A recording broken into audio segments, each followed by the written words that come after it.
Hi, everyone. Welcome back to the Other Voice podcast. My name is Ben Pilgreen. I'm joined once again by Will Maraza as we have these conversations on our reflections over the past year plus. Will, welcome back to the podcast. Thanks for having me. I'm glad to be here. For those of you who didn't catch the first episode where we were sharing these reflections, we talked about the losses that we experienced due to this past year, but not everything was a loss. That's right. Today, we would love to share with you some of the gains that we experienced. And, Will, in a pandemic, before we get into the specifics of what we gained, some of us can just feel like it was a total loss. And we said last time, people lost way more than we lost, although you and I lost some things as well. But I think everyone could have gained something, if nothing else, just perspective on what their life is and what is important to them moving forward. Yeah, and we shouldn't underestimate that perspective, that ability to reflect on our lives, to really evaluate where are we? Because everything stopped. Right? You were forced to search within. Like, what is my life about now that I don't have all these other things distracting me? Totally agree. Yeah. Gone were the opportunities to numb or just to be so busy like we had been. Unless you were watching Netflix all day, then you were still numbing. Yeah, some of you perhaps were doing that. And we all, I know for me, like food became a quick comfort over pandemic. And thankfully, I'm not at the national average, though I might have added a couple of pounds. I've seen things where people added on average 10 to 20 pounds. So anyway, if that's you, there is mercy and grace. And we know a great health coach who loves to post your before and after pictures on her Facebook account. Anyway, well, hey, talking about what we all gained was a lot more time with the people that we live with. That's right. I'm not going to say that is all positive, but we have experienced positives. For Will and I, just a little bit of perspective. I'll just share mine, and then you can talk a little bit about your family. But family time is something that you and I both prized and valued prior to COVID, but we got way more of it than we had ever had before. So for me, Shauna and I have 3 sons who are ages 17, 15, and 13, and we have a daughter who is 15. And so, we would have been going all over the city for their school and events, but we were all doing school and life and work at home. But how about for you guys, just a little intro? Yeah, so my wife and I, we've been married 15 years, and we have 2 boys, 11 and 7. And during this pandemic, we just were reminded and we were pleasantly surprised and thankful that we still like each other, right? We still enjoy each other. And having that time together was great. And it was, it forced us to be creative. I remember one time during the summer, we did a variety show. And so my talent was being able to burp on cue. And the boys absolutely loved it. And it was so much fun. And as you know, Ben, you know me, better than most. I mean, you know me through and through, and that's not the type of thing that I typically lean into, but I'm glad I did. And just being able to see other sides of us, being able to be together all the time was really healthy and good for our family. But again, there were some challenges, obviously, just having all that time together. Yeah, absolutely. I remember a time that we got dressed up like we were this crazy rock band, which maybe fits my personality a little bit more than yours. I mean, I don't know if you're listening out there, but you probably, if you're like me, you want to see the video of Will burping on cue. But no, man, so creative because so much was taken away. Even the things that we enjoyed doing as a family. I remember the moment where we went to a park to play basketball. One of the few things we thought we could still do. That's something that I do commonly with my children. Yeah. And someone in the city, they literally had removed the rim and net from basketball hoops. Crazy. I remember, I don't know if this will make sense. It didn't make sense to me, but I remember one of my kids like, that's okay. I'll just throw the basketball at the backboard. I'm like, oh, this not is the same. Hard. It is not the same, but to your point, a lot more time at home. And so a couple of the nice things, we were realizing we were all having lunch together. especially when we would get those sunny days in San Francisco early on, and we would have lunch together on our patio and just catch up and then go our separate ways. In the beginning, we began to share a Google Doc as a family about COVID journal is what we called it. Thankfully, we didn't keep it up the whole time, but just there would be a question of the day, and then we would write about that. We played board games. The kids were playing video games. There were puzzles being put together. We were doing unique things, cooking both outside on the grill as well as inside, and just trying to make sense of how do we live in this way. To your point, obviously, in the same space all of the time is going to create conflicts for any human beings, and that was true for us. But as Sean and I think about launching these kids, assuming they're not going to live with us forever, as we think about launching these kids, it's our best guess that we got a lot of time back with them that we would have not had if it weren't for this pandemic season. Yeah. When you said the conflict at home, I thought of, man, it was so much harder to keep the house clean because we were home all the time. And, with that, it's like, man, how are we going to get through this together?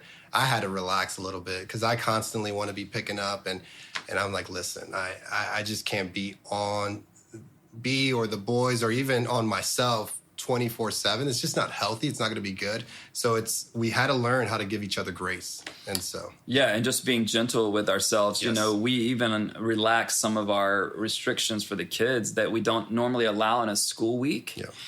Because they had plenty of time to do their school at home. So they got hours back without commuting, and they're not in school as many hours perhaps. And I think what we gained was a real appreciation for what we have as a family. And, as we think about our own families, and in case you guys don't know this, I can't remember if we said it last episode, but for everyone out there, you either stayed completely isolated or maybe you've been in a bubble or a pod with a few other friends or a couple other families. Mm-hmm. And well, for us, grateful that you let me into your bubble, but we have been able to see each other and do a lot together because I think over this time we were restricted. Yes. With what we could do around other human beings. Literally, when you have a virus like this, the restrictions are on how many human beings can be in a space at a given time. And so for you and I, we spent a lot of time together. Mm-hmm. Thank you for that, by the way. Mm-hmm. When no one else could listen to me, Will was there to listen to me. And then in January on Sunday evenings, your family, our family, along with two other families, we began to have these family dinners that have been so rich. Yeah. Anything you want to say about those and what they've meant to you and your family? Yeah, they've been extremely special to all of us. Just good time together, good food, good company, good conversation. And what B and I have talked about, it's, I believe in the last episode I mentioned the loss of rhythm, how difficult that was. And now that things are opening up a little bit more, the schedule's starting to fill up. And pre-COVID, our schedules were all busy. So it was hard to do something on a regular basis with other people. It was hard to find that time. It was hard to make that commitment because you just didn't know what would come up or you just had set things in place. And what we've experienced over these past couple of months since January, it's almost like this is what we've been longing for so long. These deep commitments, these deep relationships, which in some way have been there. I've had that with you. I've had that with other coworkers. But for our families to have that together has been so special. Yeah, and I think just seeing how meaningful it is, yes, for the adults, but wow, when these kids get together, and I think we're ages 5 to 17. That's right. So there's 8 adults and there are 11 children. Mm-hmm. And it's been fantastic just for them. We don't have to entertain them. They're entertaining themselves. And an older one might be with a younger one. We're having side conversations. And to your point, rich food. Sometimes we've done music. Sometimes we're just telling jokes. Yeah. Sometimes you're trying to, quiet the animals that are in the room, if I remember from last Sunday. But yeah, those times have been rich. And I think it's one of those things in life where a lot of people have a ton of acquaintances, but how many real friends do you have? Because let's be honest, you can only have so many deep relationships. And so while I am not engaged as much with kind of those outer circles in my life, I am more deeply engaged with the few people who are in that inner circle. Yeah. Maybe even then before. And so, yeah, family time's been a huge gain. Yes. Friends and going deeper with them, that's been a huge gain.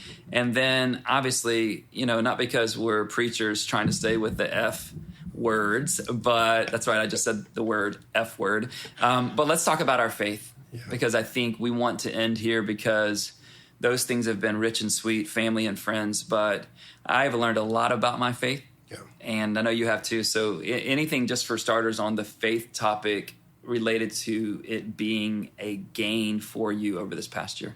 Yeah. The scriptures talk a lot about the importance of having our faith tested and how that develops us. It develops perseverance. It develops character. It develops hope. And I truly believe you really don't know where your faith is until it goes through a trial. And I'm glad, I'm thankful, by the grace of God, that our faith is still strong. We are still standing. And so many people in our community, we're seeing that, a stronger, more refined faith in God and a trust that has developed and grown because we've been put through it. I am with you. And, scriptures that you and I have taught for years, decades maybe, they came to life in a new way. That's right. I love the kind of things that you and I were learning together. That James chapter 1, verses 2-4, consider it pure joy, my brothers, when you face trials of many kinds, because, as you said, the testing of your faith, it produces perseverance. That's how you become more mature. Yep. None of us raise our hands and say, I can't wait to go through some suffering so that I will come out with stronger faith on the other side. Yep. And listen, there were times where we were anxious and fearful, but by and large, when I look back, I can see that my faith was genuine. It stood the test of time. It stood the test of crisis. And there were so many crises over this past year. And to know that, no, my life is in good hands. The story that Jesus tells at the end of the Sermon on the Mount about these two homes look the same. The storm came for both homes. And while there was no storm, they looked identical. But after the storm, one was standing, one was not. And, it's our core conviction that no one's faith is in the same place where it was in March of 2020. Right. Faith has either been revealed to be genuine and gotten stronger, or it's been revealed that it actually was either non-existent or it wasn't deep enough to sustain us through a year like we've gone through this past year. I think about scriptures like, so we fix our eyes not on what is seen, but on what is unseen. For what is seen is temporary, but what is unseen is eternal. I think about us realizing that when we receive comfort from God as ministers, then we could give the comfort to other people, and just seeing our faith grow. We talked about rhythms generally in the last episode, how we lost our rhythm, but for me, my times in the morning with God have gotten longer for two reasons. One is we're not having to get the kids out the door as early, or let's be honest, they don't get out the door hardly at all, at least not for school. But also because I've needed, surprisingly to me, I've needed more quiet, more solitude, more anchoring my soul to God. How's your experience been? Yeah, you said a phrase early on where you mentioned my life is in good hands. I think a big lesson for me and for our church is remembering and learning that God is still good despite the challenges. That he's not just good when everything is well and everything is perfect, but he is still good in the midst of the storm, in the midst of the trial, in the midst of suffering. He is a good God. And when we lean into that good God, we find comfort, we find peace, we can find joy in the midst of the hard time. That's been a massive lesson for me and our church, I believe. I agree. You said that phrase, leaning into God. We talk about that a lot. And the classic scripture I've gone back to so much over the past year, Proverbs 3, 5, and 6, which talk about what we have to lean away from. So, trust in the Lord with all your heart and lean not on your own understanding. Right. In all your ways, submit to him, and he will make your paths straight. For me, there's so much I couldn't understand. I never had been in a pandemic. I had never led a family through a pandemic. I never led a church through a pandemic. And I was wanting to make predictions about the future. And then early on, you realize I have no idea when we're coming out of this, how many people we're going to lose, when my kids are going back to school, when can we regather as a church. But I could trust in the Lord with all of my heart. I could surrender to him and let him take responsibility. And that's what a lot of this has been, right? Mm-hmm. Like what we've lost is a sense that we had control. Yeah. What we've gained is a deeper faith in the God who actually has control. And yeah, to your point, the Lord is my shepherd. I lack nothing. Yeah. And the rest of that Psalm 23 passage has been so rich to go, I'm in good hands. I can lose my job and be in good hands. My kids can stay at home for school and be in good hands. People can think that you and I, we're going to talk about this in the next episode, leadership pressure from this past year. People can think we're terrible leaders and we can still be in good hands. We don't have to have everyone's approval to be in good hands. And so, I think that's been the deepening of my faith. It's like, Ben, do you really believe? And it's been challenging. Yeah. Let's be honest. Mm-hmm. What has been challenging for you? Like, I know you've told me personally, there are times where it felt like God wasn't as close or it wasn't as connected. We were doing all the things we needed to do. But what would you say for the person who's going, like, I want what you guys are talking about to be true? Like, A, to help them realize it's not 24/7 that we felt this forever communion with God. Yeah. And number two, if God seems distant to them and they're doing the things, they're praying, they're creating silence. If you're not doing those, we would start with that. Yes. Fasting, scripture, prayer, all the things. Yeah. But if they're doing those things that it still doesn't, quote, feel like God is close, any words about that so they can still experience the gains that you and I are referencing? That's a great question. I was actually going to throw that question at you. But I do believe reflection on the past year, there is a silver lining in all of this. And just us talking through it, the family, the friends, our faith being tested, it's like, wow, hold on. 2020 wasn't a complete loss.